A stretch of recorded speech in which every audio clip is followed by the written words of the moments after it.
ఓం నారాయణ ఆదినారాయణ. నేను దర్శించిన మహాత్ములు అవధూత శ్రీ వెంకయ్య స్వామి. రచన పూజ్య ఆచార్య శ్రీ ఎక్కిరాల భరద్వాజ గారు. గాత్రం గంటి రేవతి. పర్యవేక్షణ మండవ రవికాంత్. అధ్యాయము 1 సాధనా రహస్యము 2వ భాగం. పూర్ణులైన మహాత్ముల మధ్య నుండే ప్రేమ వారి భక్తుల పట్ల కూడా వారికి ఉంటుంది. ఎప్పుడూ తెల్లని కోరా వస్త్రాలే ధరించే సాయి ఒకరోజు భక్తులతో మేము ఈరోజు కాషాయం ధరిస్తాము అన్నారు, కానీ వాళ్ళు సమర్పించిన కాషాయం ధరించలేదు. కొంతసేపటికి గురు గోలప్ స్వామి అనే మహాత్మునికి శిష్యుడైన మూలే శాస్త్రి వచ్చాడు. కానీ అతడు సాయి ముస్లిం అని శంకించాడు. అప్పుడు సాయి అతనికి కాషాయధారి అయిన అతని గురువు రూపంలో దర్శనమిచ్చి అతని మనస్సును సంస్కరించి అనుగ్రహించారు. గురు సిద్ధారూఢులు మొదలైన మహాత్ముల శిష్యులు షిరిడీ వచ్చినప్పుడు భక్తులందరికీ సాయి పండ్లు పంచి ఆ భక్తుని చూపి, ఇతడు ఒక గొప్ప మహాత్ముని దర్బారుకు చెందినవాడు అన్నారు. వారి సమకాలీకులైన అక్కలకోట స్వామి, తాజుద్దీన్ బాబా, హజ్రత్ బాబాజాన్, నరసింగ మహారాజ్, నాసిక్ వంటి మహాత్ముల గురించి ఆయనెంత ప్రీతితో గౌరవంతో మెసిలేవారో. అక్కలకోట స్వామి శిష్యులైన ఒకరు ఆనందనాథ్, దేవీదాసు, జానకీదాసు, గంగాగీర్, హజరత్ బన్నేమియా, షంసుద్దీన్ మియా, అమీరుద్దీన్ గార్లు, నాందేడ్, రామమారుతి మహారాజ్, గజానన్ మహారాజ్, దునీవాలా దాదా మొదలైన మహాత్ములు సాయిని ప్రేమతో దర్శించారు కూడా. మహాత్ములకు పరస్పరం ఉండే ప్రేమ, సాయిపై వారికి గల గౌరవము అలాంటివి. ఈ సూత్రం నేటికీ నిత్య సత్యమే.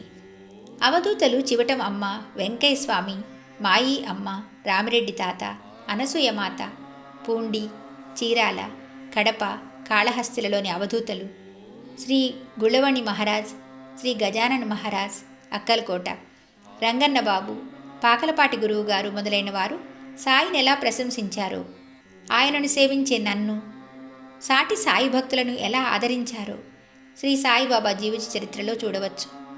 అత్తార్ అను సూఫీ మహాత్ములు అలానే ఆ సాంప్రదాయంలోని మహాత్ముల చరిత్రలు వ్రాశారు. ఈ విషయంలో శ్రీ వెంకయ్య స్వామి ఆచరించి చూపిన ఈ ఆధ్యాత్మిక సూత్రాన్ని కొంచెం ఆలోచించడం సముచితం. అది వారు విద్యానగర్ సాయిబాబా మందిరానికి రావడమే. ఆ వివరం మీరు ఈ గ్రంథంలో చదవబోతారు.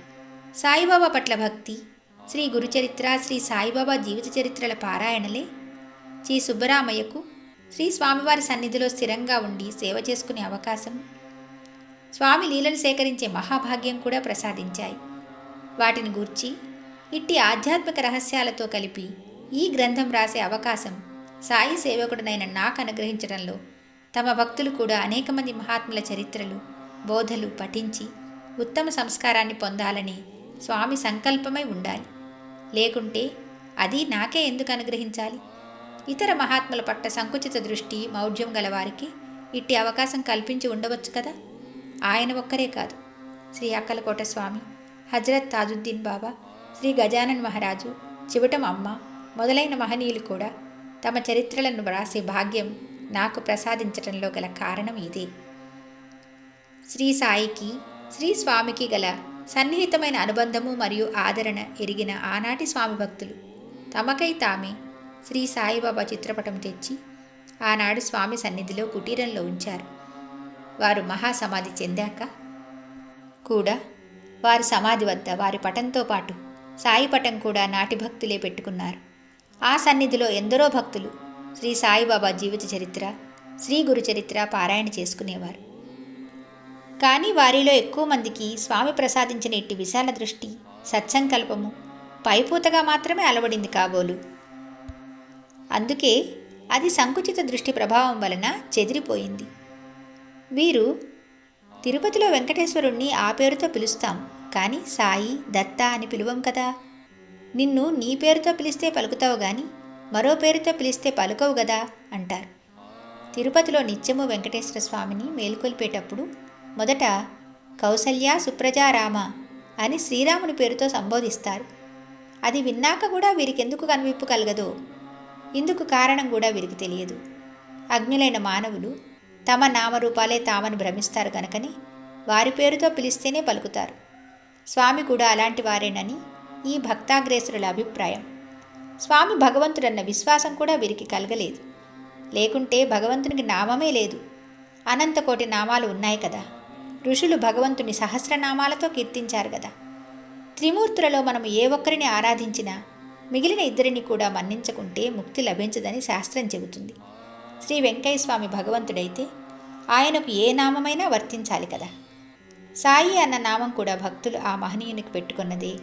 వారికి అసలు పేరే లేదని చరిత్ర చూస్తే తెలుస్తుంది. ఆ పేరుకు మహాత్ముడు, తండ్రి అని మాత్రమే అర్థం. ఇది ఏ మహాత్ముడికైనా వర్తించేదే కదా. అప్పుడు స్వామిని సాయి, దత్త అన్న నామాలతో కీర్తిస్తేనేమి? ఇట్టి సంకుచిత దృష్టితో చూస్తే శ్రీ వెంకయ్య స్వామి భూమి మీద అవతరించిన నాడే ఆయనకు తల్లిదండ్రులు వెంకయ్య అని శ్రీ వెంకటేశ్వరుని పేరు పెట్టారు. స్వామి సన్నిధిలో ఆ పేరు స్మరించిన తిరుపతి వెంకటేశ్వరుని స్మరించినట్లే కదా. భగవంతుని సంపూర్ణంగా విశ్వసించి నిరంతరము గుర్తుంచుకొని మన జీవితమంతటినీ ఆయనకు తృప్తికరమైన రీతిని గడుపుకోవడమే సర్వమతాల సారమున్ను. దీనిని సంపూర్ణంగా సాధించిన వారే మహాత్ములు. ఆ స్థితి సాధించాకనే దుఃఖం శాశ్వతంగా అంతమొందగలదని అన్ని మత గ్రంథాలే కాక మహాత్ములందరూ చెబుతున్నారు. ఎట్టి దుఃఖము, అసంతృప్తి లేకుండా ఉండగలగాలని జీవులన్నీ కోరేది. కానీ దానిని సాధించే మార్గం ఎంతో సూక్ష్మమైనది. అది తెలియాలంటే దానిని తెలిసి సాధించిన వారిని ఆశ్రయించాలి. కానీ వారిని ఆశ్రయించిన వారు మనకివ్వదలిచినదంతా మనం పొందగలగాలంటే వారిని సేవించే పద్ధతి కూడా తెలియాలి. అది కూడా పూర్ణుడైన గురువును సరియైన పద్ధతిని సేవించి వారి అనుగ్రహంతో ఆత్మజ్ఞానం పొందిన ఆ మహాత్ములే మనకు తెలపాలి. అది తెలియకుంటే చెట్లకు పూచిన పూతలో ఎక్కువ భాగం రాలిపోయినట్లే మనకు లభించిన సద్గురువు నుండి మనం కూడా మధ్యలో రాలిపోతాం. అంటే మన సేవతో మనం ఆశ్రయించిన మహాత్ముడు సంప్రీతుడు కాలేదన్నమాట. సాధకుడు సద్గురువును ఆశ్రయించడం ఎంత ముఖ్యమో గమనించాం. ఈ కలికాలంలో ధనము, కీర్తి మొదలైనవి ఆశించి ఆత్మజ్ఞానం పొందకనే సద్గురువులుగా ప్రకటించుకునే వారెందరో ఉంటారని పురాణాలన్నీ హెచ్చరించాయి. ఒకవేళ పూర్వపుణ్యం వలన సద్గురువు దర్శనం లభించిన ఆయన మన పూర్వజన్మ సంస్కారానికి తగి ఉంటేనే ఉత్తమ ప్రయోజనం కలుగుతుంది. ఈ సద్గురువులలో కూడా ఉత్తమోత్తమ శ్రేణికి చెందిన వారు మాత్రమే సాధకునితో నీ గురువు ఫలానా వారు, నీవు వారిని ఆశ్రయించాలి అని నిర్దుష్టంగా చెప్పగలరు. ఉదాహరణకు అక్కల్కోట స్వామి కొందరు భక్తులను సాయిబాబాను ఆశ్రయించమని, కొందరిని శ్రీ రామమారుతి మహారాజును ఆశ్రయించమని ఇలా చెప్పేవారు. శ్రీ తాజుద్దీన్ బాబా తమను దర్శించిన బాపుసాహెబ్ బూటీతో నీ గురువు షిరిడీలో ఉన్నారు, త్వరగా వెళ్ళు, నీ విషయంలో కలగజేసుకోవడానికి నేనెవరిని అన్నారు. ఇలాంటి సద్గురువులు కానీ లేక ఇష్టదైవం సాక్షాత్కరించి కానీ మనం ఎవరిని ఆశ్రయించాలో చెబితే కానీ పూర్వ సంస్కారానికి తగిన సద్గురువు ఎవరో మనం తెలుసుకోలేం. రామకృష్ణ పరమహంస తనకు అద్వైత అనుభూతి ప్రసాదించమని తమ ఇష్టదైవమనే కాళికామాతను ప్రార్థిస్తే ఆమె నీకోసమే తోతాపురి అనే వేదాంత గురువును ఇక్కడికి రప్పించాము, నీవు ఆయన వద్ద దీక్ష తీసుకో అని చెప్పింది. తోతాపురి వద్ద దీక్ష తీసుకోగానే పరమహంసకు 3 రోజుల పాటు ఉత్తమమైన నిర్వికల్ప సమాధి అనుభవమైంది. కానీ పామరులైన మనకు ఇష్టదేవతా సాక్షాత్కారం పొందడానికి కూడా సామర్థ్యం ఉండదు.